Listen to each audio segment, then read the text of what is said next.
The maintenance hangar at Forward Operating Base Coast buzzed with the usual pre-dawn rhythm of rotor wash and hydraulic whines. Staff Sergeant Kira, dust-off, Valdez moved between the Apache helicopters like a ghost, her worn flight suit bearing the faded patches of too many deployments. The other pilots barely noticed her anymore, just another wrench-turner keeping their birds airworthy. That's exactly how she preferred it. What they didn't know, what nobody bothered to ask, was why a decorated aviator with over 2,000 flight hours was pushing a broom instead of pulling collective. The answer lay buried in classified files, and a moment of split-second judgment that had cost her everything she'd worked 12 years to build. Colonel Marcus Hayes discovered the truth by accident. He'd been making his usual rounds through the motor pool when something metallic caught the desert sunrise streaming through the hangar doors. There, partially hidden beneath a stack of maintenance logs on Valdez's workbench, was the distinctive gleam of a marksman's badge. Not just any badge, the coveted Special Operations Sniper qualification, adorned with wreath and star. Hayes had only seen 3 of them in his entire career. His weathered hands trembled slightly as he lifted the small piece of metal, feeling its weight. The inscription on the back read, SSGKVALDAZDESIGNATED Marksman 1 SDBN 160TH SOAR. The Night Stalkers, elite of the elite. Sir, Valdez's voice cut through his thoughts like a blade. She stood in the hangar doorway, backlit by the harsh Afghan sun, her silhouette rigid with the kind of tension that comes from being caught. Hayes turned slowly, the badge catching light between his fingers. Staff Sergeant, we need to talk.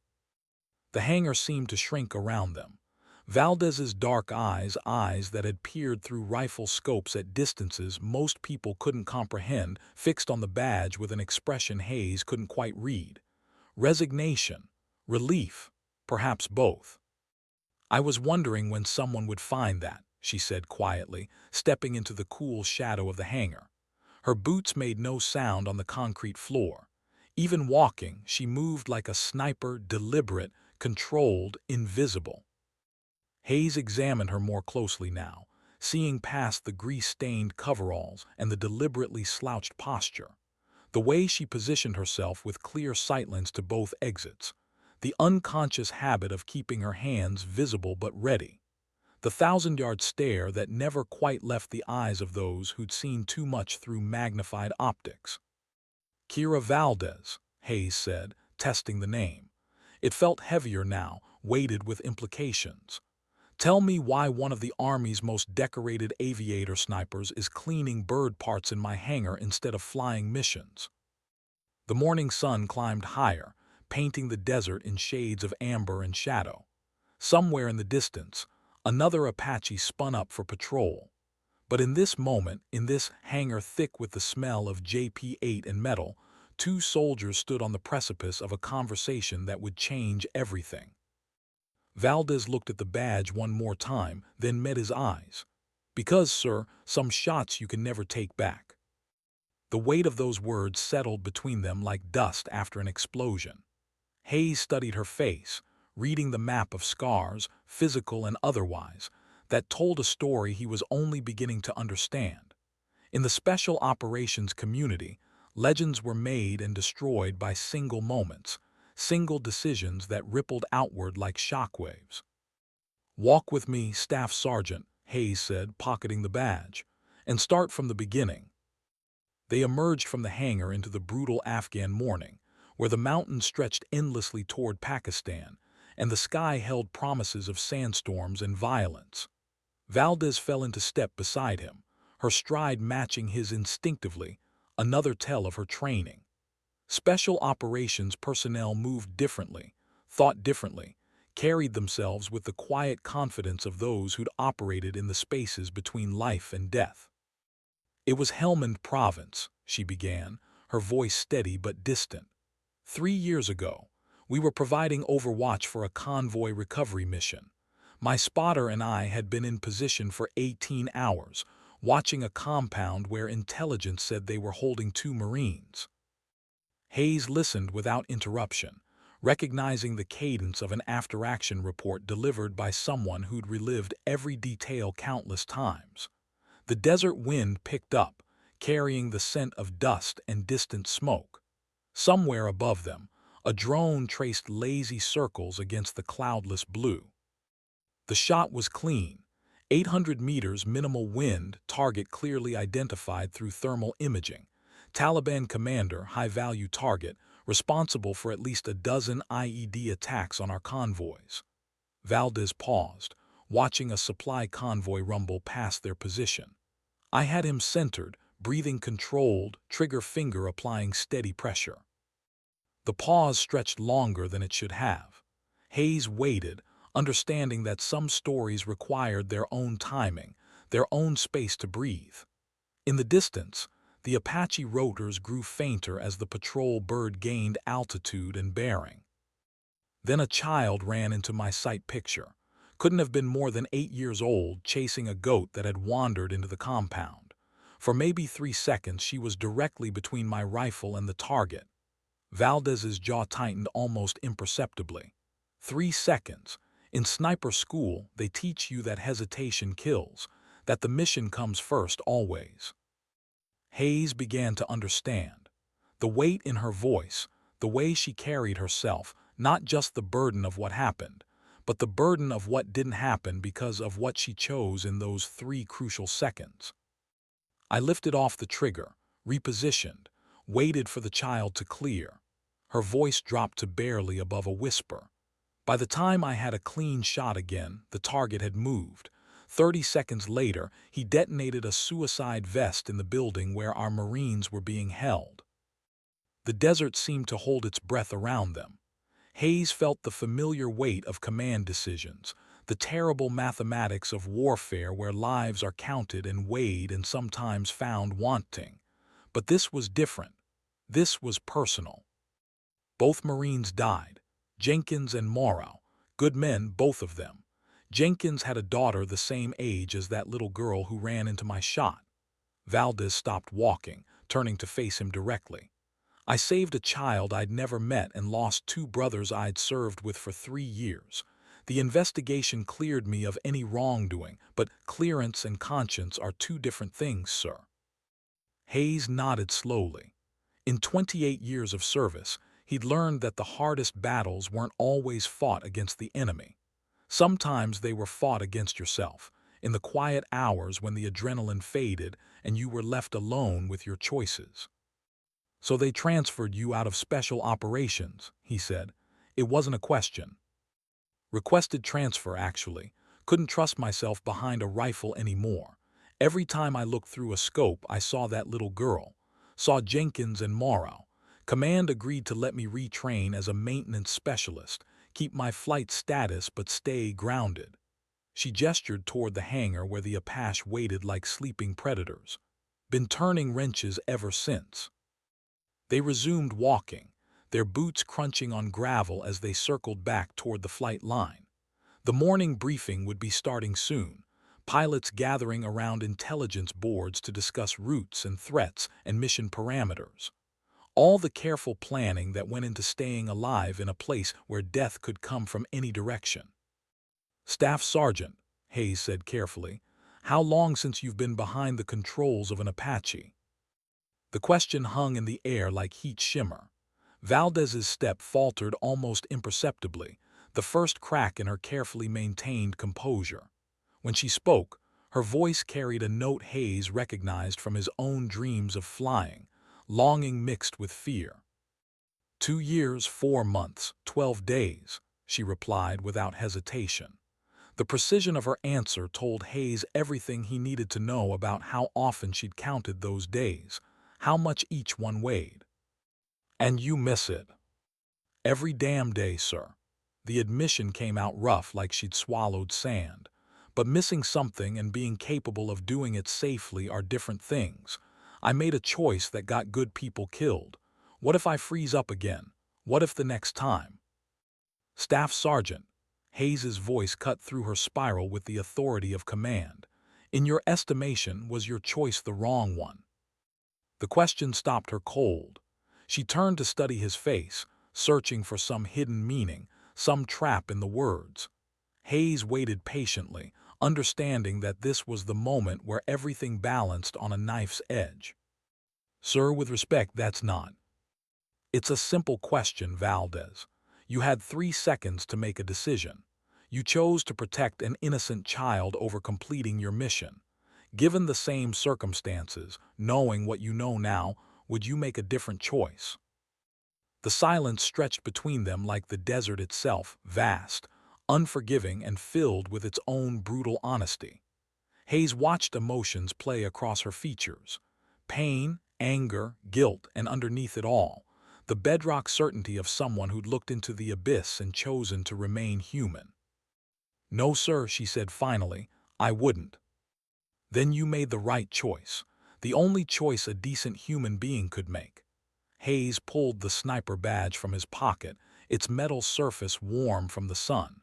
"The question now is whether you're going to let that choice define your limits or your character." Valdez stared at the badge, then at Hayes. In her eyes, he saw the first glimmer of something that had been absent for too long: hope. The morning briefing was already underway when Hayes pushed through the doors of the operations center, Valdez trailing a step behind. The room fell silent as 30 pairs of eyes tracked their entrance. Major Rick "Gunslinger" Morrison, the flight lead, paused mid-sentence in his intelligence update. "Colonel," Morrison said, his voice carrying the slight edge that came with interrupted briefings, "we weren't expecting." "Carry on, Major," Hayes replied, moving to stand at the back of the room. Valdez followed, keeping her head down, avoiding the curious stares of the other pilots. Hayes could see the tension in her shoulders, the way she seemed to fold in on herself under their scrutiny. Morrison resumed his briefing, outlining the day's patrol routes and known threat areas. Hayes half listened, his attention divided between the tactical situation and his growing certainty that he was about to make one of those command decisions that would either be remembered as inspired or catastrophic. "Intelligence indicates increased Taliban activity in Sector 7, Morrison was saying, pointing to an area on the tactical map where the mountains bled into the valley approaches. 3 IED strikes in the past week. Pattern suggests they're trying to interdict our supply routes." Captain Lisa Phoenix Rodriguez raised her hand. "What about air support? If they're positioning for convoy attacks, they'll have RPGs and possibly MANPADS. Negative on immediate air support. The Marines are running a major operation in Kandahar, pulled most of the fast movers for close air support." Morrison's expression darkened. "We're on our own for this one." Hayes watched the pilots absorb this information. He'd seen this moment countless times: the slight shift in posture, the way voices became more clipped and professional when the stakes went up. These were good pilots, experienced and confident, but confidence had its own dangers. The briefing concluded with the usual reminders about radio procedures and emergency protocols. As the pilots began to file out toward their aircraft, Hayes stepped forward. "Major Morrison, a word." The flight lead approached with the casual swagger that came with 200 combat hours and an ego to match. Hayes had flown with men like Morrison, competent, aggressive, sometimes too eager to prove themselves in a combat environment where second-guessing could kill you. "Yes, sir. I'm making a change to today's flight roster," Hayes said, his voice carrying the tone that brooked no argument. "Staff Sergeant Valdez will be flying as your co-pilot." The words hit the room like a physical blow. Morrison's jaw went slack. Rodriguez turned from where she'd been checking her flight gear. Even the orderly room personnel stopped their preparations to stare. "Sir," Morrison said carefully, "with all due respect, Staff Sergeant Valdez is maintenance. She hasn't flown combat missions in 2 years, 4 months, 12 days, Hayes finished. She's also logged more combat hours in an Apache than any pilot in this room, has a perfect safety record, and maintains current flight status. Do you have a problem with my order, Major?" Morrison's face cycled through several expressions before settling on resigned compliance. No, sir, but if we're bringing someone back from maintenance, shouldn't we start with some simulation time? Maybe a few training flights. Today's mission is the training flight, Hayes replied. He turned to address the room. All of you should know that Staff Sergeant Valdez flew with the 160th before her transfer. She has more experience in this theater than the rest of you combined. The silence that followed was heavy with unspoken questions. Hayes could see the pilots reassessing, trying to reconcile the quiet maintenance worker they barely noticed with someone who'd flown with the legendary Night Stalkers. Valdez stood frozen near the door, her face pale beneath her tan. Hayes caught her eye and nodded slightly, not reassurance, but acknowledgement. They both knew what came next would define everything. Staff Sergeant, Hayes said formally, you're cleared for flight operations. Report to aircraft 23047 for pre-flight inspection. The Apache designated 23047 squatted on the tarmac like a mechanical predator, its sensor array glinting in the morning sun. Valdez approached slowly, each step feeling like a small death. Her hands trembled as she touched the aircraft's skin, feeling the familiar texture of composite armor and the subtle vibration of electronics powering up. Morrison climbed into the pilot's seat without ceremony, his movements sharp with barely contained irritation. Might as well get this over with, he muttered, loud enough for Valdez to hear. She settled into the co-pilot seat, her fingers finding the controls with muscle memory that went deeper than conscious thought. The IHADSS helmet display flickered to life, painting the world in digital overlays and threat assessments. For a moment, she was transported back 3 years, to missions flown in darkness over terrain where death lurked behind every ridgeline. Control systems check, Morrison said curtly, beginning the pre-flight checklist. Flight controls check, Valdez responded automatically. Her voice sounded strange in her own ears, rusty from disuse but carrying the old confidence. Engine parameters nominal, weapons systems, armed and ready. The last phrase caught in her throat. Armed and ready. How long since she'd said those words? How long since she'd been responsible for the lethal systems that made the Apache one of the most feared weapons platforms in the world? Tower, this is Gunslinger 1-1, requesting clearance for departure. Morrison's voice crackled through the radio. Gunslinger 1-1, you are cleared for takeoff. Wind is 270 at 8 knots. Contact approach on 247.5. Morrison pulled collective, and the Apache lifted off with the distinctive whop-whop of rotor blades biting air. Valdez felt her stomach drop, not from the aircraft's movement, but from the familiar sensation of being airborne again, of seeing the world fall away beneath them. The base shrank to a collection of brown rectangles surrounded by wire and watchtowers. Beyond the perimeter, Afghanistan stretched endlessly, a landscape of ancient grudges and modern warfare, where technology met tribalism in the most violent possible ways. So, Morrison said over the intercom, his voice tinged with skepticism, what's your story, Valdez? How does a Night Stalker end up changing oil filters? The question hung in the air between them, weighted with implications. Valdez watched the terrain scroll past beneath them, nodding automatically the roads where IEDs might be buried, the compounds where fighters could be hiding, the countless places where death could come from.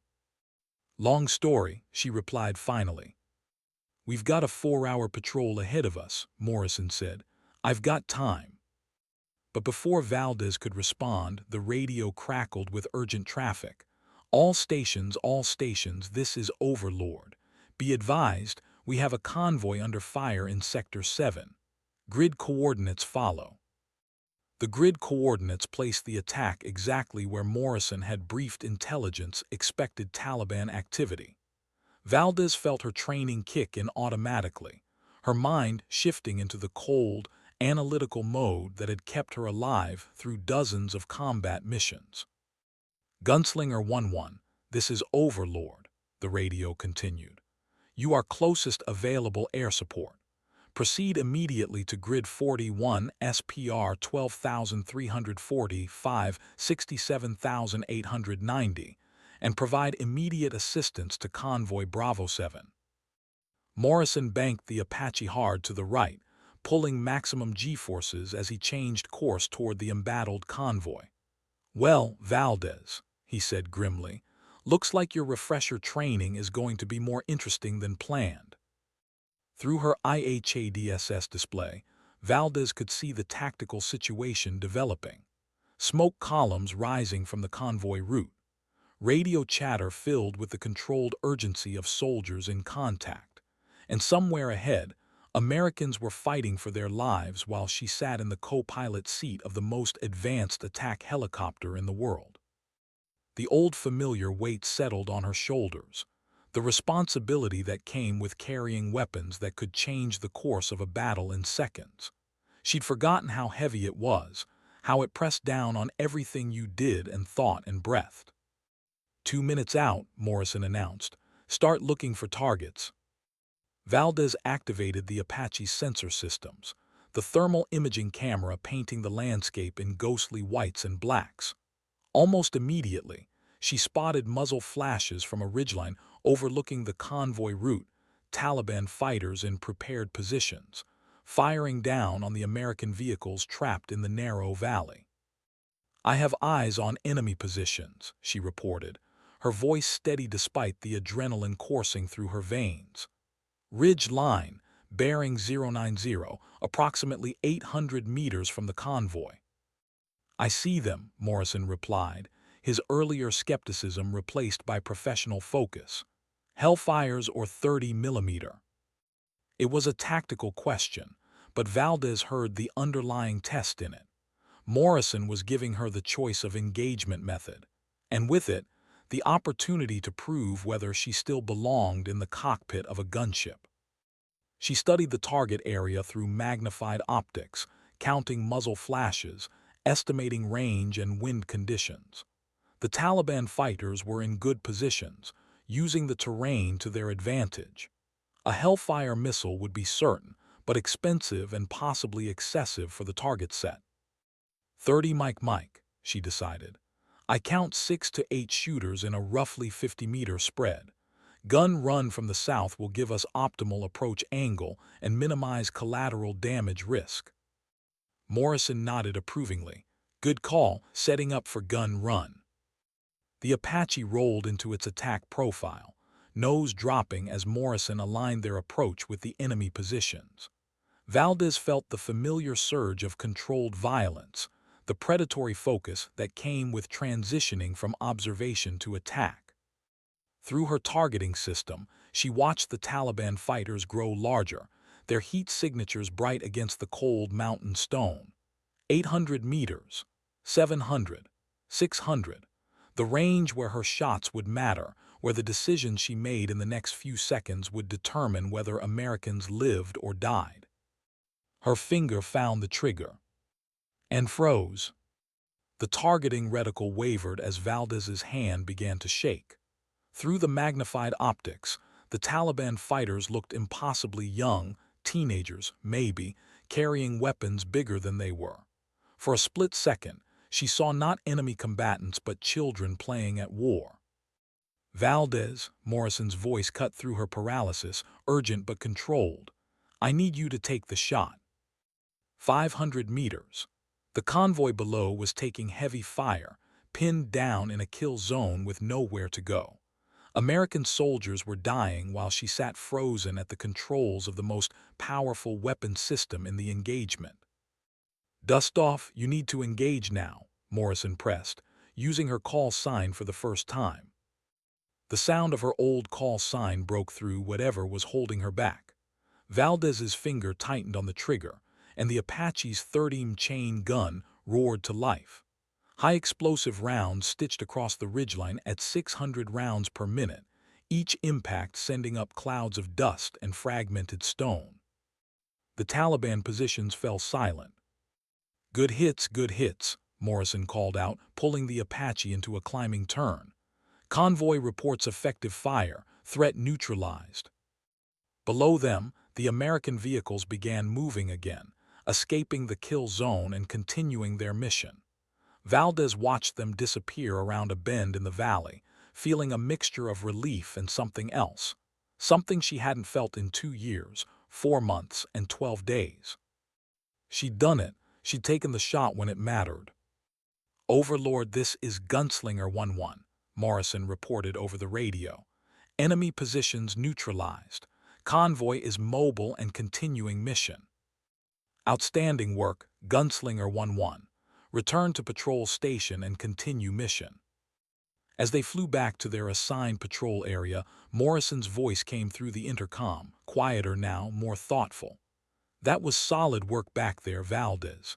Clean engagement, minimal ordnance expenditure, no collateral damage. Textbook."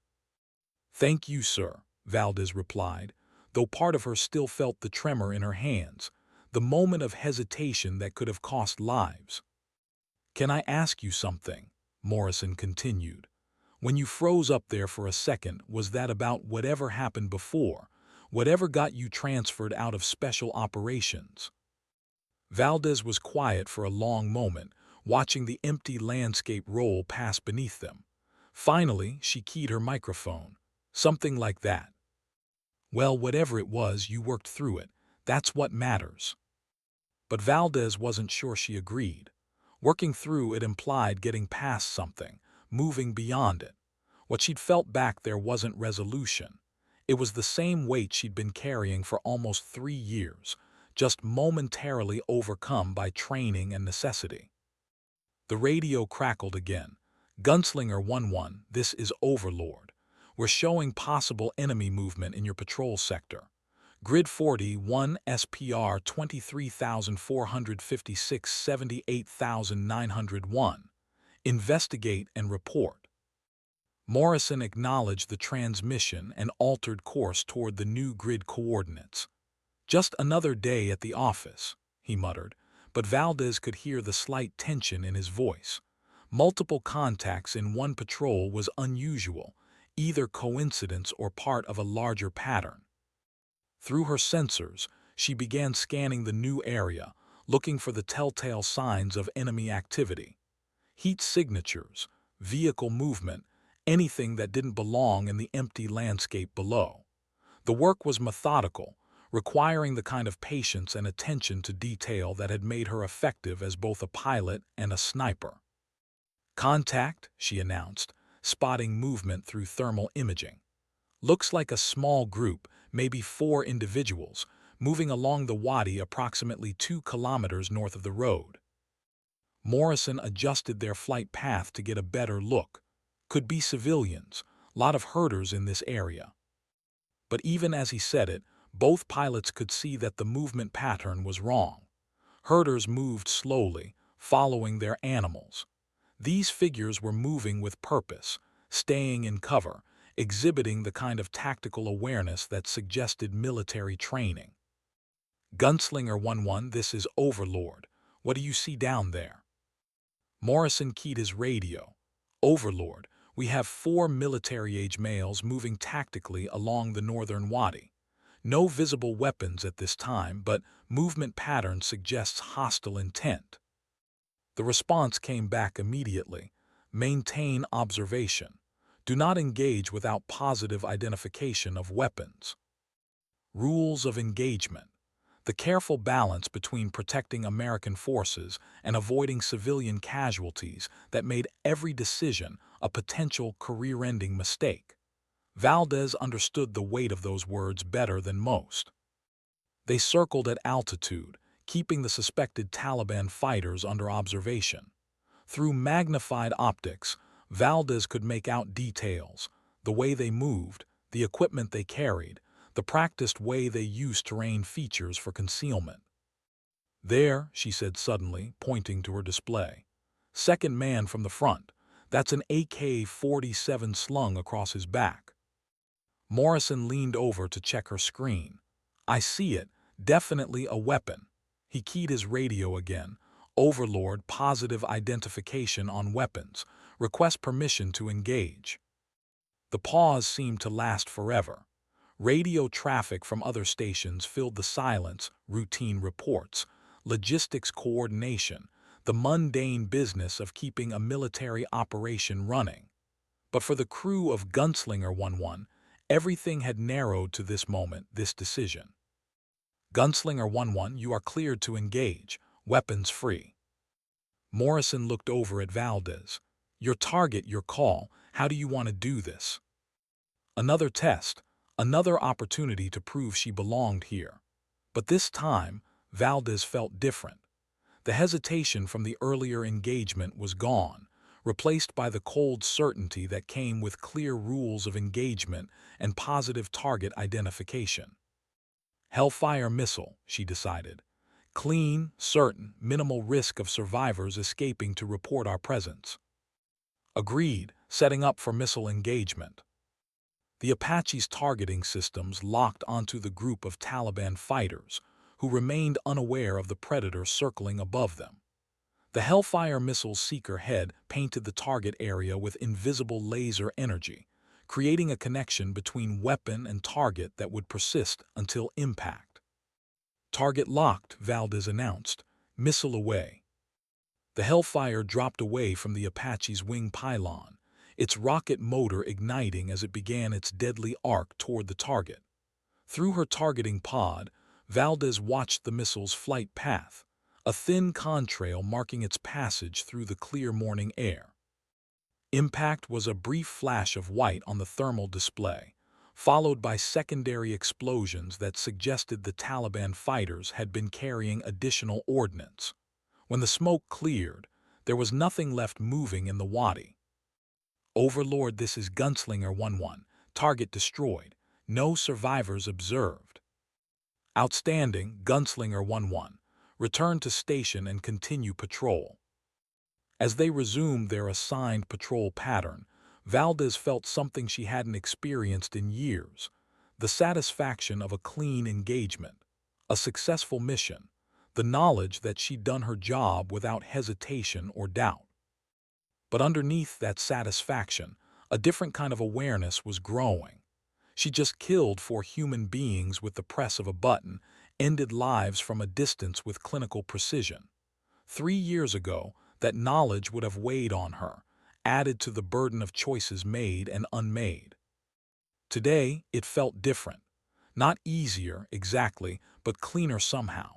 The rules of engagement had been followed. The targets were clearly identified as enemy combatants.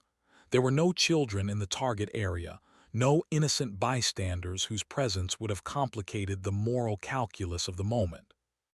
You're different, Morrison observed over the intercom. Sir, earlier today you were the maintenance sergeant who kept her head down and stayed invisible. During that first engagement I could see you struggling with something, doubt maybe, or old ghosts. But just now, launching that hellfire. Morrison paused, choosing his words carefully. That was stone-cold professional. No hesitation, no second-guessing. Just clean, efficient violence. Valdez considered his observation. Maybe I just needed to remember who I used to be. Or maybe, Morrison replied, you needed to figure out who you're becoming.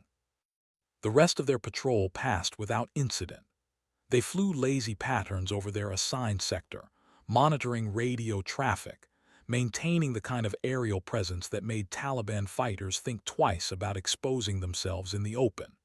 It was routine work, the sort of mission that made up 90% of combat aviation, long periods of boredom punctuated by moments of intense violence.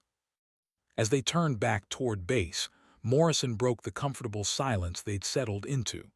I owe you an apology, Valdez. Sir, when Colonel Hayes announced you'd be flying with me today, I figured it was some kind of social experiment, putting the maintenance lady in the co-pilot seat to prove a point about gender integration or some other politically correct nonsense. Morrison's voice carried genuine contrition. I was wrong. You're a damn good pilot and a better gunner than most of the hotshots we've got coming out of flight school. Thank you, sir. I'm putting you in for regular flight status, Morrison continued. This unit needs pilots with your kind of experience, especially if the intelligence reports are right about increased Taliban activity in our sector. Valdez felt something shift inside her chest, a loosening of tension she'd carried so long it had become part of her breathing. I'd like that, sir. I'd like that very much. As Fob Coast appeared on the horizon, its familiar collection of buildings and fortifications rising from the desert floor, Valdez realized that something fundamental had changed during their 4-hour patrol. She'd gone up as Staff Sergeant Valdez, maintenance specialist, carrying the weight of old failures and newer doubts. She was coming down as dust-off, combat pilot, ready to remember what she'd been trained to do. Colonel Hayes was waiting on the flight line when they shut down. He watched them complete their post-flight inspection, noting the easy professional interaction between Morrison and Valdez, the way her movements had regained the confident efficiency of an experienced aviator. "How did it go?" he asked Morrison as they walked toward the debriefing room. "Better than expected, sir. Much better." Morrison glanced back at Valdez, who was securing the Apache systems with practiced efficiency. "She's rusty on some of the administrative stuff, but her tactical skills are sharp as ever, maybe sharper." Hayes nodded, unsurprised but pleased. "Any issues with the engagements?" Brief hesitation on the first one, but she worked through it. Second engagement was textbook, clean, professional, no wasted ordnance. Morrison paused at the debriefing room door. "Sir, if you don't mind me asking, what made you decide to put her back in the cockpit today?" Hayes looked back across the tarmac, where Valdez was completing the detailed post-flight inspection that separated competent pilots from dead ones. Sometimes the best way to help someone find their way back is to remind them where they belong. The debriefing was routine, tactical situation, munitions expended, lessons learned. Valdez answered questions with the sort of detailed precision that impressed the intelligence officers and made Morrison nod approvingly. This was a pilot who understood that combat was as much about information as it was about firepower. "Recommendation?" Hayes asked as the formal debrief concluded. "Return Staff Sergeant Valdez to full flight status immediately," Morrison replied without hesitation. "She's one of the best co-pilots I've flown with, and given the current operational tempo, we need every experienced aviator we can get." Hayes made a note in his tablet. "Staff Sergeant, report to flight operations tomorrow at 600. You'll be flying regular rotations starting immediately." Valdez felt the words hit her like a physical force. After 2 years, 4 months, and 13 days, she was going back to what she'd been trained to do. Back to the cockpit, back to the endless cycle of missions and briefings, and the peculiar mixture of boredom and terror that defined combat aviation. "Thank you, sir," she managed. "Don't thank me yet," Hayes replied with a slight smile. "Wait until you see your flight schedule." That evening, Valdez sat in her small quarters, cleaning and inspecting her flight gear with the ritualistic care of someone preparing for battle. Her helmet, her survival vest, her sidearm, each piece of equipment that connected her to the violent business of warfare. On her small desk, the sniper badge caught the light from her reading lamp. Hayes had returned it after the debriefing, along with a personnel folder that showed her transfer back to flight operations. The badge seemed heavier now, weighted with new meaning. She'd spent 3 years trying to escape the identity it represented, the sniper who'd hesitated, who'd chosen compassion over mission completion, who'd let good men die rather than risk harming an innocent child. But today had shown her something different. The badge wasn't a symbol of failure. It was a reminder that even in the brutal mathematics of warfare, there was room for humanity. That the split-second decision to protect an innocent life, even at the cost of tactical advantage, was the choice that separated soldiers from killers. A knock at her door interrupted her thoughts. "Come in." Captain Rodriguez entered, carrying 2 cups of coffee and wearing the sort of expression that suggested a conversation was about to happen whether Valdez wanted it or not. "Heard you had an interesting day," Rodriguez said, settling into the single chair across from Valdez's bunk. "Word travels fast around here. Morrison's been telling anyone who'll listen about his new co-pilot. Says you're the real deal, special operations trained, combat experienced, cool under fire." Rodriguez studied Valdez's face carefully. "He also said you froze up during your first engagement today." Valdez accepted one of the coffee cups, using the ritual of stirring and tasting to buy herself time to think. "I worked through it." "That's what Morrison said, but the question is why it happened in the first place." Rodriguez leaned forward slightly. "Look, I don't know your story, and it's none of my business unless you want to make it my business. But I've been flying combat missions for 6 years, and I've seen what happens when pilots carry psychological baggage into the cockpit. And sometimes talking about it helps. Sometimes keeping it bottled up gets people killed." Rodriguez's voice was matter-of-fact, professional. "I'm not a chaplain or a shrink, but I am a pilot who's been where you are. If you want to talk, I'm here. If not, that's fine too." Valdez considered the offer. For 3 years, she'd kept her story locked away, sharing it with nobody except the inevitable investigators and review boards that had processed her transfer request. The weight of carrying it alone had become part of her daily existence, as constant and unnoticed as breathing. "I was a sniper," she said finally. "Before I became a pilot, before I transferred to maintenance. Army Special Operations, attached to the 160th for Combined Air-Ground Operations." Rodriguez nodded, unsurprised. "That explains the way."